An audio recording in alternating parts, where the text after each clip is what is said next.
You are looking at Julian's pronunciation guide, where we look at how to pronounce better some of the most mispronounced words in the world, like this other curious word. But how do you say what you're looking for today?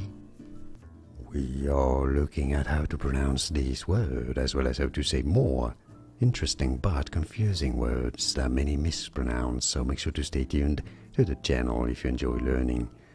Fluidity. T. Stress on that second E syllable. Fluidity. Now in American English it is said as fluidity, fluidity in American English, or fluidity in British English. And now you know. Like and subscribe if you found this video useful. Thanks for your support, and more videos for you here on how to pronounce more confusing words. I'll see you there to learn more. Thanks for watching.